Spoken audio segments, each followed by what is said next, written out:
Perkumpulan untuk Pemilu dan Demokrasi Perludem menilai dukungan organisasi kepala desa dan perangkat desa untuk pasangan calon nomor urut 2 Prabowo Subianto Gibran Rakabuming Raka berpotensi melanggar Undang-Undang Nomor 7 Tahun 2017 tentang Pemilu. Sanksinya adalah pidana 2 tahun atau denda 24 juta rupiah. Dan bahkan kalaupun misalnya ketidakterlibatan misalnya secara langsung dalam konteks kampanye, tetapi ada kebijakan, keputusan, atau tindakan bahkan yang dilakukan oleh kepala desa, dan itu menguntungkan atau merugikan salah satu peserta pemilu, sanksinya juga pidana pemilu, yaitu 1 tahun penjara ya, dan juga denda 12 juta rupiah. Tapi apakah kami dilarang secara organisasi mengkonsolidasi calon presiden yang dianggap bisa memperjuangkan dan melanjutkan perjuangan Pak Jokowi? Enggak dilarang.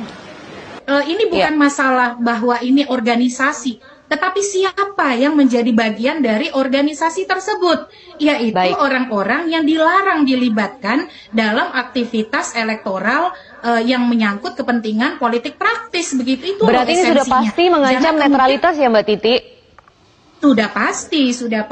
Jadi mereka ini adalah orang-orang yang diminta netral oleh Undang-Undang Pemilu kita. Sebaiknya begini ya Mbak ya, kalau kita ini negara hukum, yang sadar hukum dan punya etika politik yang baik, siap berkompetisi secara jujur, adil dan demokratis, jangan suka bermain memutarbalikkan pasal begitu. Kita ikuti aturan dan kemudian kita berikan pembelajaran yang mendidik kepada masyarakat kita. Kalau kepala desa dan perangkat desa tidak boleh terlibat dalam aktivitas politik praktis, tidak bisa kemudian berkedok organisasi, tapi isinya orang-orang yang dilarang untuk dilibatkan dalam proses pemenangan atau menguntungkan, merugikan salah satu peserta pemilu tertentu begitu.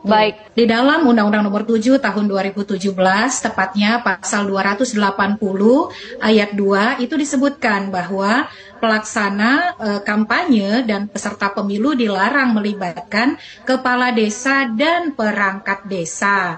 Nah, lalu juga ada ketentuan pasal 282 Undang-Undang